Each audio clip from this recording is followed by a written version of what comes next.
haus nih saya jadi. Tiga sekali. Izin bertanya Pak, menurut Bapak atau Ibu, faktor apa yang paling sering menyebabkan masyarakat salah memahami informasi yang disampaikan pemerintah? Silakan panggil Mak. Ada ya?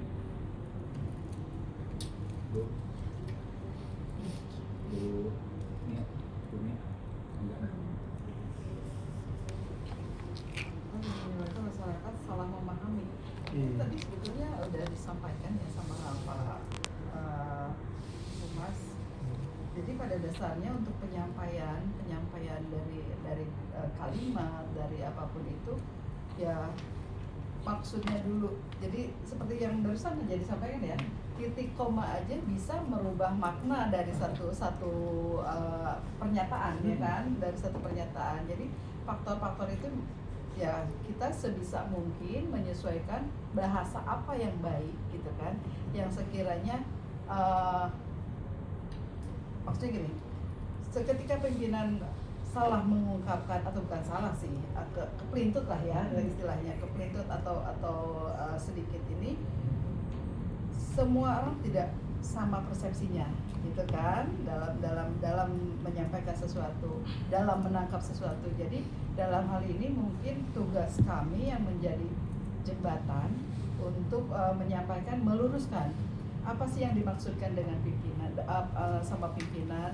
Dan masyarakat kita itu sudah nggak awam ya sebetulnya, sudah pinter, cerdas. Jadi tapi dengan kecerdasannya yaitu memiliki persepsi masing-masing. Nah disitulah kita harus bisa menengahi, menjembatani apa yang dimaksudkan oleh pimpinan, apa yang menjadi pertanyaan dari masyarakat atau kayak gitu. Jadi faktor-faktornya utamanya sih yaitu dari kita penyampaian, dari kita otomatis kita akan koordinasi dulu dengan pimpinan, karena kan maksudnya pimpinan apa sih gitu kan. Tetap itu komunikasi yang utama yang harus kita jabarkan nih, apa yang menjadi ini maksud tujuan dari pimpinan berbicara seperti itu, dan kita sampaikan ke masyarakat yang sesungguhnya gitu aja sih. Mungkin ayo Mak, ayo Mak. Iya masih Anong ya. Anong. Raja Anong. Raja Anong. Amin. Insya Allah ke Sumedang. Sebentar, inovasi. Ya tadi sebetulnya juga sudah disampaikan ya, kalau faktor itu lebih ke pemahaman dari masyarakat yang dia menerima informasi itu perlu disosialisasikan. Saya rasa dengan keterbukaan informasi saat ini, dengan media sosial yang sudah masif, sampai tingkat kelurahan desa pun sudah punya Instagram atau media-media untuk mensosialisasikan.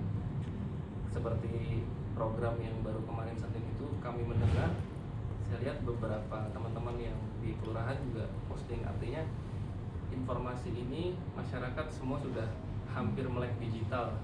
Anak-anak kecil juga sudah main handphone, punya Instagram.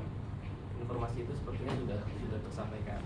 Mungkin perlu sosialisasi yang di tingkat bawah itu lebih kepada menyampaikan terus, berulang gitu. Jadi kalau nggak berulang, sepekan aja berita itu bagus terus, misalkan ranknya positif nih. Kabupaten Bogor mengadakan, kami mendengar untuk mendengar langsung aspirasi dari sekolah, terus kelayakan fasilitas, terus sosialisasi tentang bahaya anti narkoba, pencegahan narkoba, terus MBG, memastikan anak-anak ini tetap bisa belajar dengan nyaman, layak, makanannya juga bergizi. Itu bisa bertahan mungkin seminggu, tapi ketika terus sosialisasikan, dia bisa lebih lebih utuh diterima masyarakat. Kayak contoh tadi Pak Sandi juga saya ngalamin, Pak, saya mau update kakak, gimana ya Pak? Maksudnya gimana Bu? Ada yang pindah keluar atau pindah masuk? Enggak Pak, saya belum barcode. Saya bilang nggak mungkin. Dia tahu saya pakai baju coklat. Saya tanya dulu, tanyalah orang capil yang saya kenal. Terus update ke kecamatan, tetap kecamatan harus online juga, harus antri juga.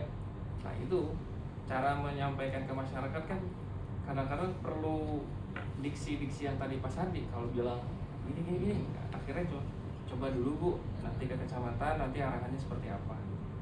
kalau untuk dari kami dari dinas seperti ini informasinya. Makasih Pak. Nah, itu udah lumayan ngebantu. Kesalahpahaman biasanya terjadi ketika itu tadi kunjungan kerja, anggapan masyarakat, bakal ada bansos, bagi-bagi bansos, ternyata enggak juga.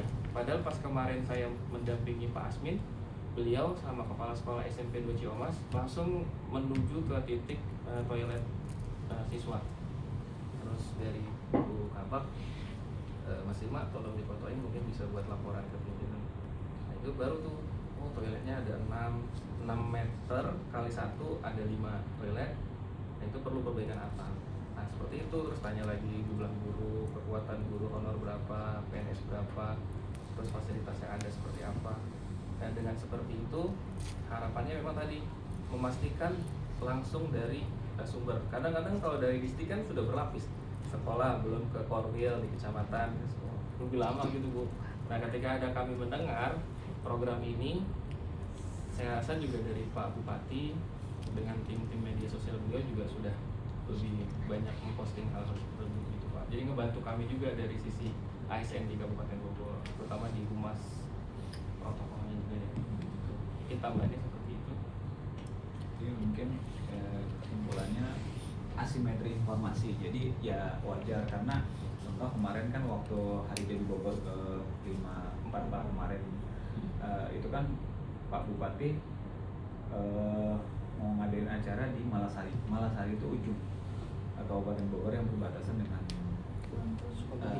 Sukabumi ya. Dan perlu teman-teman ketahui juga dari Indonesia Merdeka baru kemarin jalan itu dibangun. Kebayang jalan grunjal gitu. Kalau kalian dulu belum pernah ngerasain, itu jalan hanya mungkin nggak sampai 5 kilo, 3 kilo itu bisa 2-3 jam. Nah sekarang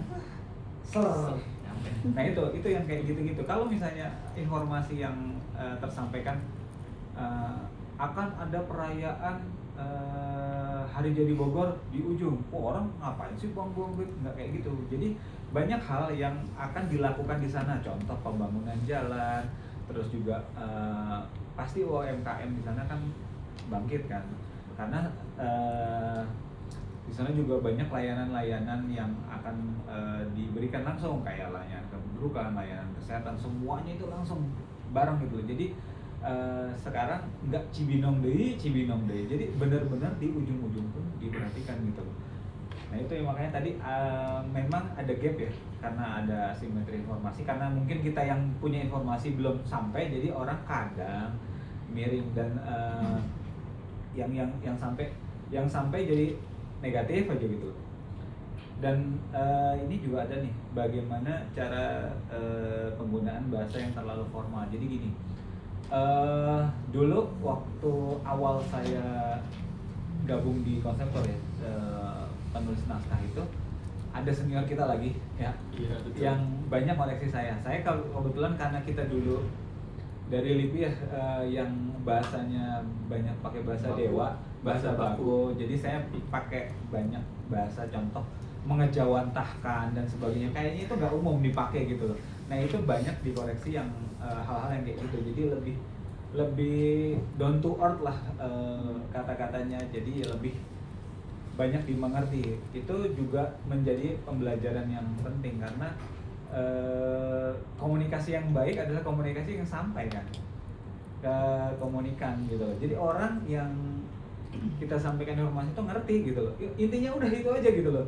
Jadi mau pakai bahasa apapun, yang penting orang itu tidak salah persepsi dan nangkep. Dan kita juga di Konfim juga sekarang menghindari bahasa-bahasa di tulisan kita itu yang bersifat seremonial. Jadi misalnya kita bikin 5W1H kita di paragraf pertama itu sudah full outcome. Jadi jarang kita membahasakan Bupati menghadiri nuding enggak. Jadi langsung statement Bupati. Jadi Bupati menegaskan bahwa Jalan Malasari sekarang sudah nyaman.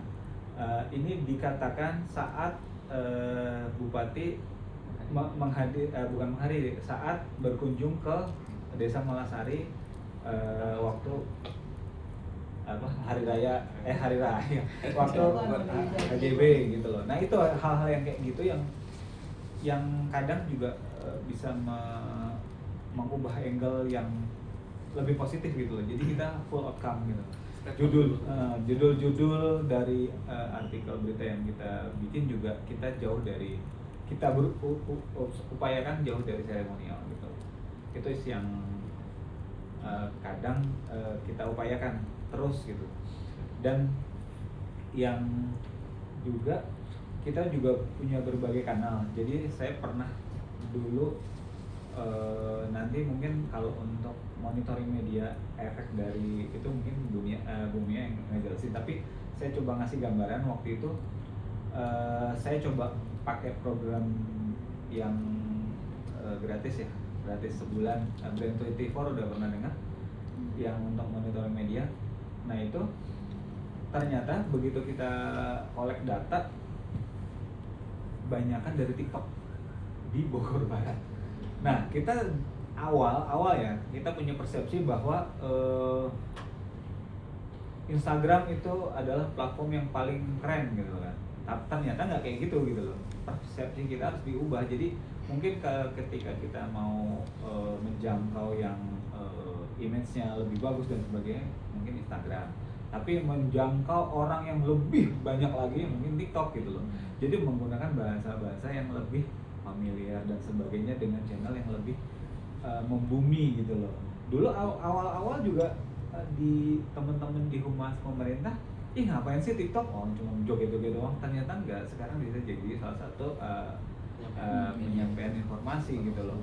Karena dulu waktu jembatan di Cikretek putus, yang menghubungkan dari Kabupaten Bogor ke Sukabumi. Nah itu dihujat itu Kabupaten Bogor, ini gimana sih lambat banget. Nah itu kan balik lagi bahwa jalan itu jalan nasional. Jadi Kementerian PU yang langsung datang untuk membenahi jalan itu. Nah tapi kita kan nggak mungkin pakai bahasa itu. Jadi yang dilakukan pemerintah Kabupaten Bogor, kita mengalihkan arus dari Disub ya ke sini, besoknya ke sini, dan dari itulah jadi upaya-upaya yang dilakukan. Jadi jangan, itu bukan kerjaan kita loh, enggak kayak gitu. Jadi kita lebih mengedepankan upaya yang sudah kita lakukan. Jadi outcome buat masyarakat, karena masyarakat selain kadang perbedaan asimetri informasi, juga kadang-kadang literasi birokrasinya kurang tuh ya. Nggak enak nih sebenarnya ngomongnya, cuman memang kayak gitu yang terjadi gitu loh. Jadi apa harus melakukan kewenangan itu mungkin harus lebih banyak dibaca lagi. Tapi kan yang namanya netizen maha benar gitu loh. Ngejelasin secara birokrasi kalimat baku nggak paham gitu.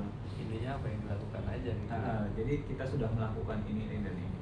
Itu sih yang mungkin ya di poin B ya Bu. Intinya. Ya mungkin informasi sedikit tadi Pak Sandi jelasin juga kami di LIPI ya. Sebetulnya saya dan Pak Sandi ini tamu di Bogor, pindah 2021. Pak Sandi langsung tugas di Kominfo karena memang fungsionalnya humas. Kalau saya adalah kepegawaian. Nah, bergabung di Konseptor tadi sudah saya sampaikan 2024.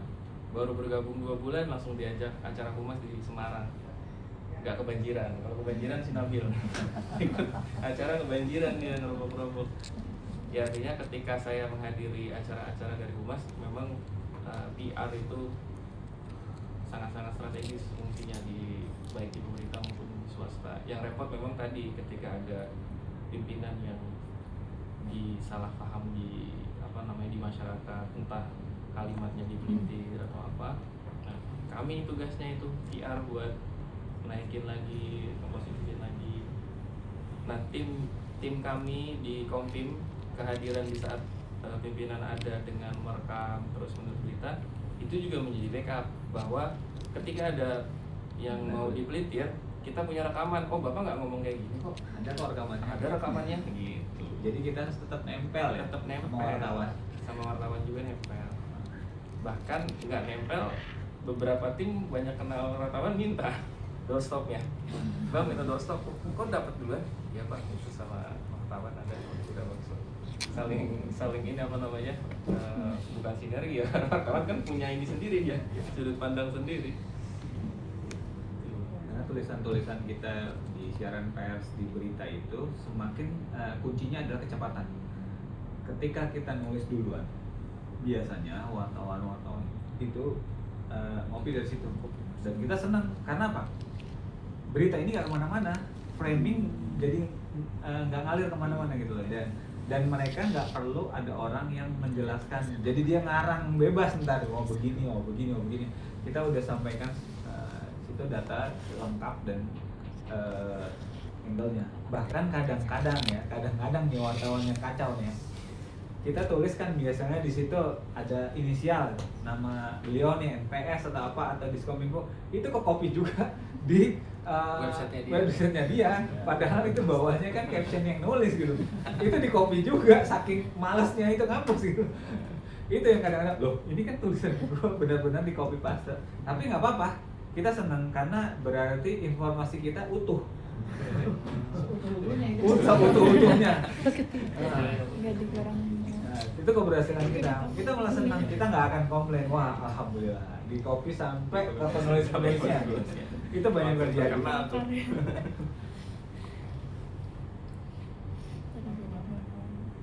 Bang Paul itu ternyata ngambilnya dari dia, Neng. Ada ini dari ngambil itu caption. itu kan Oh, foto. Oh, screenshot ya. Ada setanya. tulisan masih ada ya.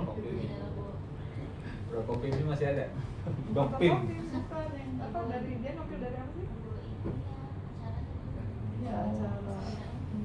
Sementara kita dinaikkan gitu nama kita di sama Serda. Gimana kawan-kawan untuk poin B, kasus hambatan?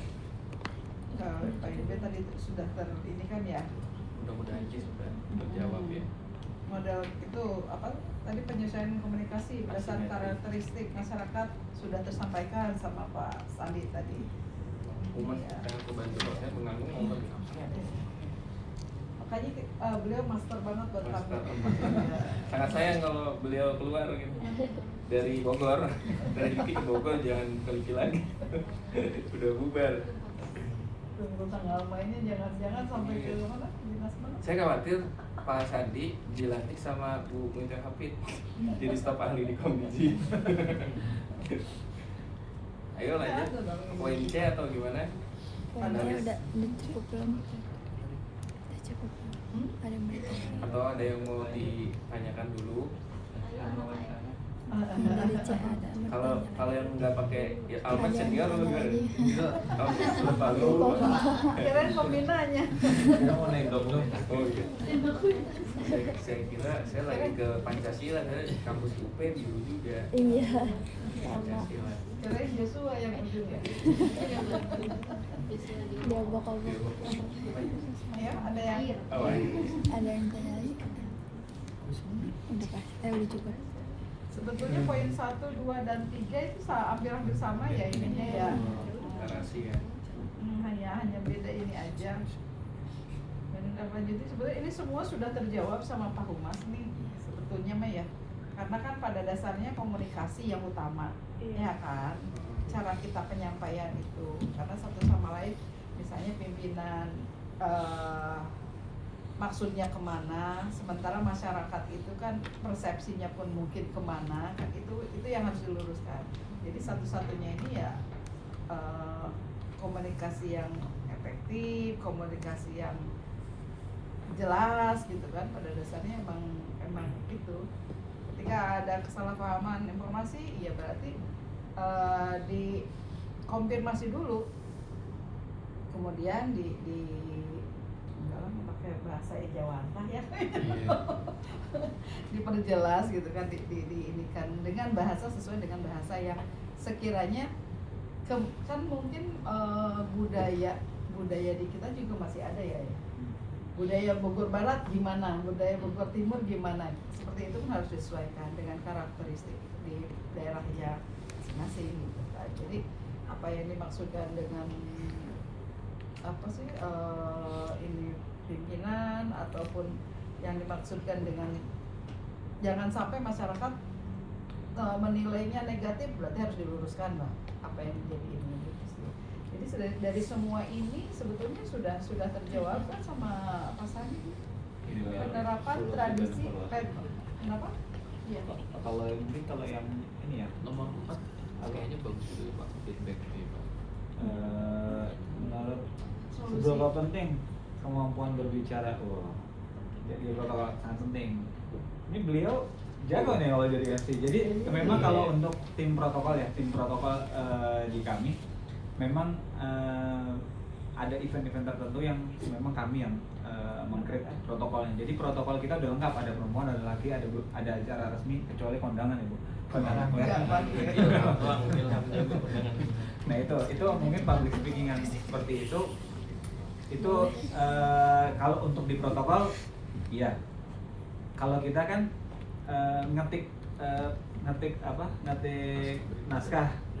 Kalau beliau langsung nggak boleh. Dia langsung. Jadi memang untuk kemampuan public speaking itu wajib kalau untuk di protokol.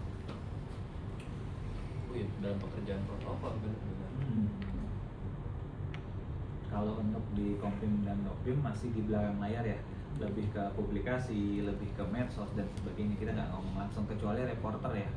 Tapi biasanya kalau yang live dan sebagainya itu Diskominfo karena dia punya radio Tegar Beriman yang langsung menyiarkan event-event Kabupaten Bogor. Itu ada tugasnya sendiri. Makanya yang tadi saya bilang fungsi kita sama, serupa tapi tidak sama. Jadi beda di fokusnya aja. Jadi kalau kita di pimpinan, kalau di Diskominfo ke Kabupaten Bogor secara Poin 4. Solusi apa? Kalau yang poin 4, kalau yang saya pahami ya Mas ya. Yang ini tadi dia setelah nomor 3. Nah itu kalau cara memastikan pesan yang disampaikan pemerintah dalam hal ini kegiatan pimpinan itu kami melihatnya di viewers yang di masing-masing uploadan link berita itu. Jadi capaian-capaian misalkan ada 5.000, 10.000 yang lihat, oh berarti pesan kita sampai. Tadi Pak Mas, kecepatan upload berita ketika di Google dicari misalkan Pemkab Bogor berita hari ini, misalkan udah 5 menit yang lalu itu pasti banyak yang buka. Belum lagi secara masif mungkin ada yang dari dinas atau apa posting yang udah itu sangat membantu juga buat naikin itu semua. Itu bisa kita pastikan, kami pastikan oh ini berarti tersampaikan ke masyarakat, entah itu mungkin wartawan yang baca buat ngesadur ulang atau mungkin memang yang senang nyari-nyari berita di kegiatan pemerintah. Berita diberikan lagi sama Homeless Media. Homeless Media itu apa? Homeless Media pernah dengar? Homeless Media itu berita-berita online yang nggak punya kantor. Iya, iya. Istilah homeless media itu memang ada. Tapi emang ada itu. Ada. dan sebagainya. Dia biasanya ping rate-nya dia, penulis beritanya dia, wartawannya dia.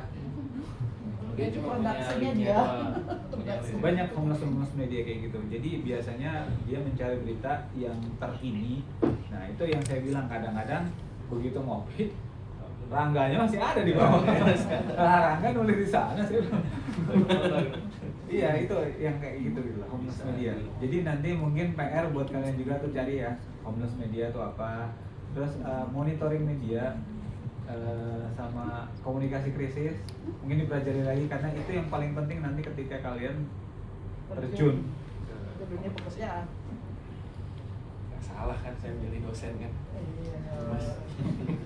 Nah mungkin Cukup atau evaluasi kali ya Bu ya? Evaluasi, solusi Nah dan kalau evaluasi. untuknya langkah-langkah yang dilakukan untuk mengurangi kesalahpahaman informasi. Jadi di Prokompim itu kita sudah melengkapi alat perang kita. Kebetulan Bu Mia ini sebagai PIC-nya monitoring media. Jadi ketika kita bicara efek ya, bicara feedback dan sebagainya itu kan bicara big data. Nah big data itu kan kalau zaman dulu mungkin koran kita langgan semua, kita kumpulin gitu kan, sore baru kita laporin pimpinan. Sekarang nggak praktis, kita tinggal buka dashboard, semua pembicaraan yang ada sekarang di Kabupaten Bogor sudah terekam dalam tinggal diklik, semua udah terekam. Jadi medsos semua dan sebagainya. Dan itu kita berlangganan, ada beberapa provider ntar dicari aja, ada Nolimis, mungkin ada Sonar, ada Grid dan sebagainya lah. Itu hanya tools, tapi intinya mereka membantu kita mengkolek data yang besar itu karena di Indonesia kalau nggak salah udah lebih dari 165 juta ya pengakses internet dari 180 juta warga gitu loh. Kebayang kan kalau ngotek satu-satu gitu. Nah itu masalahnya. Jadi dan kita juga udah mengaktifkan salah satu fitur yang paling penting, jadi early warning system. Jadi kalau misalnya ada yang ngejelek-jelekin Kabupaten Bogor, itu langsung kedetek, oh ini cuman segelintir, atau oh ini udah masif, oh ini udah nyebar kemana-mana ke tier 1 dan sebagainya. Tier 1 itu media-media mainstream kayak Kompas, terus di media Indonesia dan sebagainya. Itu kalau sampai ke tier 1 biasanya beritanya udah nasional. Tapi kalau yang berita-berita masih lokal yang tadi saya bilang homeless media, bukannya tenang ya, bukannya ngecilin, tapi paling enggak belum terlalu kita tanggapin gitu. Dan kita juga memberikan laporan itu rutin ke pimpinan ya Bu Mia ya. Jadi berita apa aja yang naik hari ini, feedbacknya masyarakat gimana, ternyata masih ada yang negatif. Nah kalau misalnya ada yang negatif itu biasanya ada beberapa, bukan buzzer ya, kita punya juga petugas-petugas yang ngejawabin hal-hal yang kayak gitu, tapi bukan buzzer. Buzzer pemerintah gitu sih. Jadi evaluasi tetap kita lakukan dalam proses komunikasi. Pernah ada yang pakai belajar monitoring media? Belum pernah. Aduh, belajarnya jadi banyak banget ya. Ini semester berapa sih? Semester 2. Oh, pantas yang jadi ya. Yang belum semester 5 ya. Coba nih anak komunikasi baru nulis berita jangan-jangan nih. Belum ya? Jadi masih banyak tuh. Jadi gimana caranya ketika, jadi kalau kami di Kompim itu ada 3 derajat kepintaran. Jadi ketika mungkin kita menghadiri sebuah event belum selesai, berita udah jadi, itu bintang 5 tuh. Kayaknya suhunya ada yang Ketika mungkin 1 jam setelah event acara itu ada, atau setelah maksimal 24 jam, itu biasanya berita itu tetap hangat lah ya. Tapi kalau udah mungkin lebih dari 24 jam itu sifatnya report sih. Bahasanya kita haluskan jadi nggak hard news, di soft news aja, lebih banyak kabar cerita gitu. Jadi itu bukan saya ngeles ya sebagai editor, editornya lama nih ya, saya bikin jadi soft news. Kan kalau soft news nggak basi kan, kalau untuk nggak strike news gitu. Nah itu sih. Itu jadi yang mungkin dari teman-teman juga lebih bisa memilah nanti kalau terjun ya, mengambil benang merah dari setiap peristiwa yang akan ditulis gitu. Komunikasi semua kan? Kalau jurusan sama semua?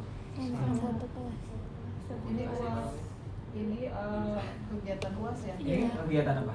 UAS. Tugas UAS. Tugas kelompok. Tugas kelompok? Iya. Kelompok, terus UAS. Jadi harus mendatangkan para ahli. Ya, jadi nanti masih belajar nanti, ibaratnya kalau kita ya di Pranata Humas itu kalau udah level media baru kita bicara tentang strategi komunikasi, gimana caranya kita menyusun strategi komunikasi itu dari A sampai Z sampai masyarakat itu benar-benar paham dan ada kohesi informasi lah, semuanya oke gitu. 9 strategi. Aku yang belajar. Jadi saya belajar juga apa-apa. Jadi aku yang belajar. Karena saya pertama masuk konseptor, dari mulai saya nulis 100% yang dipakai cuma 10% pernah. Salam, sisanya rompat. Jadi kalau bisa nulis, mau banyak bisa nulis, harus banyak bisa baca. Sekarang malas kan? Iya. Banyak scroll doang. Semakin, karena apa, diksi-diksi di buku itu kan banyak yang bisa kita gunakan. Yang saya terjaga, sering baca. Oh enggak juga. Terus nulis berita pakai apaan? Dengerin ya. Kalau berita unik, karena berita kan sebenarnya kita menceritakan hal yang terjadi, Maksudnya saya tadi melihat sapi biru gitu kan. Sapi biru itu anaknya 3. Nah, itu kan lebih ke beri cerita aja kan gitu. Kalau sambutan ya Nah, dari nol. mungkin kalau kita nih di tim konselor yang kita harus memikirkan gimana arahan. Kalau kita kan harus bicara 1, 2, 3 tahun ke depan gitu. Gitu yang kadang-kadang kita ngawang gitu. Kadang-kadang gini doang. Dan bicaranya sebagai Gini pimpinan. doang saya 6 halaman salawat salam itu bisa 2 jam 3 jam itu malam. Apa gitu kan. Dan kita dipaksa untuk mengerti semua hal. Jadi Paksa. habis itu kita bicara HIV, besoknya kita bicara stunting, besoknya kita bicara ini dan itu yang kita harus bisa men-switch mindset kita cepat gitu. Dan bicaranya sebagai pimpinan. Bicara sebagai pimpinan daerah, bukan bicara kita. Sebagai Bicara pribadi. ilma bukan, tapi sebagai Pak Bupati, Pak Wakil. Enaknya tuh kalau memang bidangnya itu lagi ditekunin. Contoh waktu saya dapat surat penugasan Pak Wabub acara tahfiz Quran. Wah, karena emang saya seneng, enak nulisnya saya kalau jadi Wabub saya ngomongnya amanah buat adik-adik santri, buat orang tuanya gimana, buat guru-gurunya gimana. Enak, tapi ketika dapatnya buat Pasekda, misalkan kemarin diskusi panel konstruksi, saya ditelepon langsung sama leading sektor, Pak, yang diperlukan data apa Pak? Ya gambarannya aja Pak. Yaudah nanti saya ketikin WA, bener diketikin WA sampai setengah 11 malam. Saya kelar setengah 1. Itu Ya. dinamika di penyusunan naskah ya. Intinya kita di protokol mau di Prokompim ya, Prokompim. entah Kompim, entah Propim, kita nggak bisa tidur nyenyak gitu. Nggak bisa dulunya. Serius nggak bisa tidur nyenyak. Jadi kalau Bu Mia ini monitoring, kalau ada tiba-tiba gitu kan. Kalau kita kadang-kadang ditelepon jam 2 malam, jam 3 malam, Bapak ntar jam 8 sambutan ya. Aduh, nulis apaan ya? Nulis apaan? Nah, kalau protokol ngikut mau kemana pun Ngikut. pokoknya ngikut. Itu yang kadang-kadang ada teman-teman kita ya jarang pulang ya Bu. Jarang pulang sebagian. Kalau Pulang ganti baju. kalau malah di bagian dopim ya ada satu yang benar-benar nempel, Nempel terus. Iya. hampir nggak pulang dia. Pulang bawa cucian Kotor, habis itu tukar lagi gitu kan gitu aja. Laundry. Gitu jadi ya ketika nanti teman-teman ada di bagian humas, ada di bagian protokol ya siap-siap karena eranya udah berbeda kan, informasi begitu cepat dan sebagainya, apalagi sekarang kasarnya lebih gampang ngegoreng daripada ngebenerin gitu. Jadi image kalau menurut saya ini menurut keyakinan saya ngebangun image itu seperti ngebangun istana pasir, gampang banget hancurnya, ada aja satu retakan hancur. Buat sehari ini direkam kan. Membangun image itu seperti membangun istana di pasir di atas pasir. Sandi Wisnu Aji. Konseptor. Udah gitu aja mungkin Bu ya. Gimana? Atau ada lagi boleh kalau mau di itu Enggak. ditanyakan atau Cukup Dari tim perempuan Hah? Cukup, tapi mudah-mudahan dipahami ya. Mudah-mudahan menjadi bekal karena ini sharing pengalaman. Selain sharing pengalaman kan adik-adik kan masih tingkat 1 nih, ya kan semester 2. Berarti kisaran 2 tahun atau 3 tahun lagi mudah-mudahan dimanapun bekerjanya, dimanapun diterimanya nanti ilmu hal-hal yang disampaikan sama Pak Sandi, sama Pak Ilman itu bisa bermanfaat di kemudian hari. Mungkin salah satu yang ditambahkan kaitan dengan keprotokolan, kebetulan sebelum 2005 kan saya sudah di protokol. Jadi kalau protokol itu tugasnya justru